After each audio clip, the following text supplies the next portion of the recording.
A wise man once said, "Don't believe everything you read on the internet," and I'll tell you what, those are words to live by. I've been dealing with this freezer frosting up for a long time now. I did a bit of research, saw that people were putting fans in their 85 litre. This is the 110 version of the Adventure King's 12 volt compressor fridge. People were putting fans in their 85 litre versions now. I was curious whether or not that would help with the frost. Apparently it's more about keeping the temperature even within the fridge. A lot of people were having problems with warm spots where food wasn't keeping cool enough, and just having that air circulating in there kept everything a bit more even. I don't have any dramas with warm spots with the 110 litre fridge. It is of course mounted here in a motorhome, so it doesn't get as hot as maybe a full drive canopy, which is where I think a lot of the 85 litre ones are used. But anyway, basically, to cut a long story short, somebody on the internet claimed that a fan in there would not help at all with frost, which is what I really wanted to solve. Like here in southeast Queensland, the humidity is killer.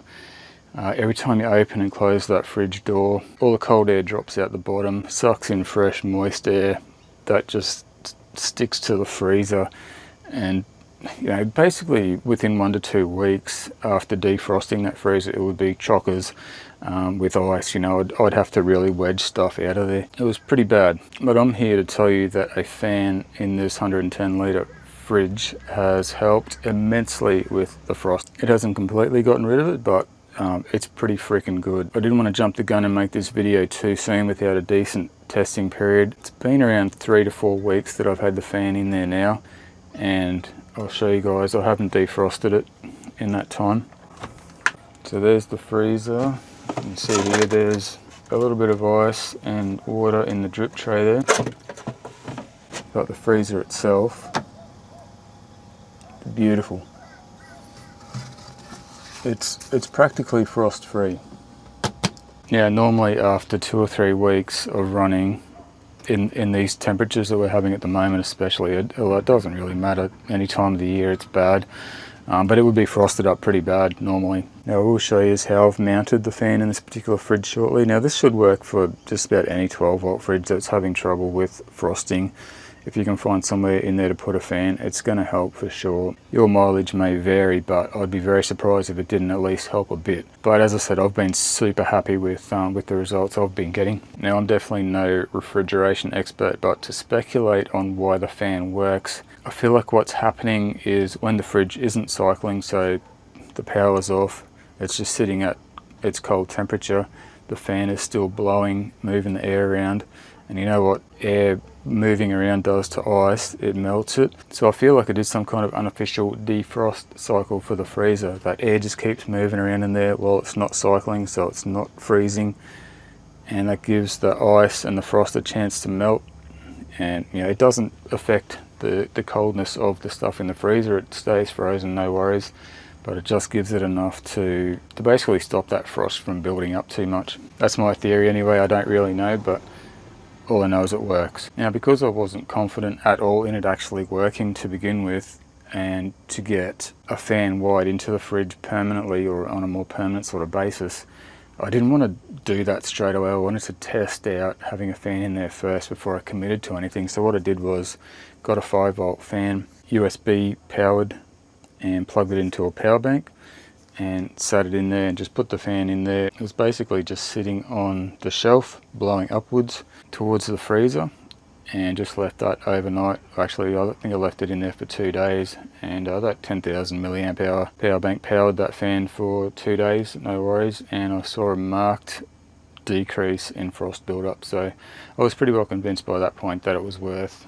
putting one in there properly. So if you go onto eBay, you can find USB powered 5 volt fans. The power that we're going to be using behind the little control panel in there is 5 volts, so you will need a 5 volt fan. What I actually did was I had a 12 volt fan that was like crazy loud and fast, like a really fast 12 volt. I think it was an 80 centimeter sized computer fan. At 12 volts it was loud and obnoxious. I thought maybe running that at 5 volts it'd be slower, obviously, and yeah, that worked out perfectly. It's just nice and slow and quiet, just moves the air around in there gently, and I didn't have to spend any extra to go and buy a 5 volt fan. I just had that one already.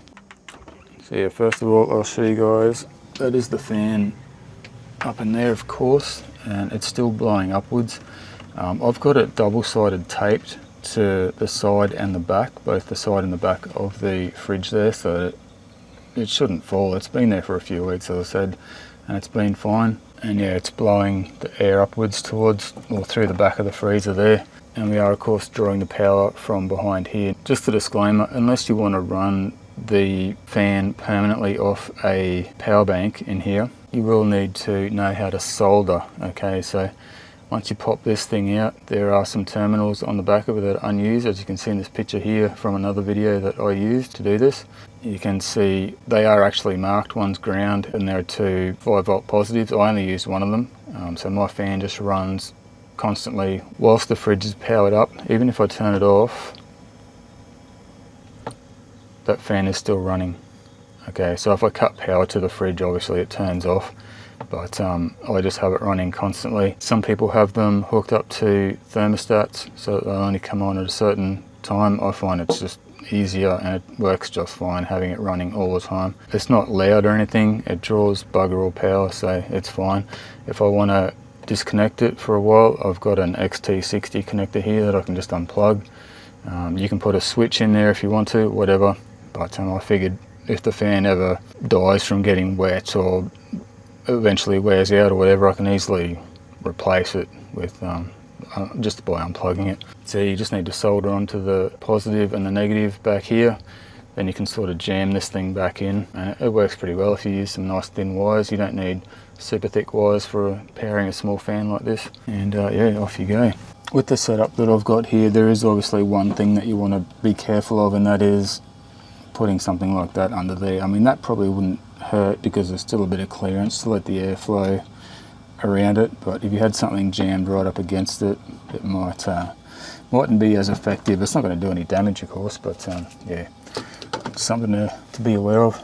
So yeah, I just emptied the water and ice out of the drip tray there. As you can see, you know, that literally takes 2 seconds, as opposed to having to turn the fridge off, wait for it to defrost, pulling everything out of there. Yeah, it was not fun. I was not enjoying it, you know, especially having to do it so often. Before, it was just solid around the outside of the freezer, inside the freezer. It was shocking, really annoying. But now, so happy with it. So yeah, I would highly recommend this mod, guys, if you've got one of these fridges and you're having trouble with frost. Even if you were to, say, zip tie that fan onto the top shelf there, or you could probably put it anywhere really, as long as the air's moving around in here. I think that's the main thing. So yeah, be very careful if you end up doing this mod, guys, especially with the soldering. I would recommend to disconnect that circuit board. You can unplug it, take it out of the fridge, turn the fridge off fully first, disconnect it from the power, take that circuit board out, do your soldering. Be very careful that you haven't short circuited anything there.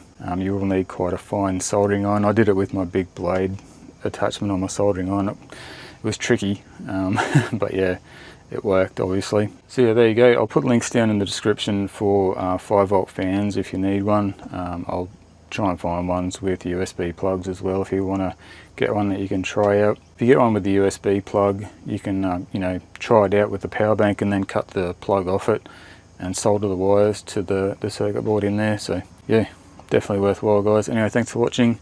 Hope this helps somebody out there get rid of the frost in your damn freezers. We'll see you on the next one. Bye.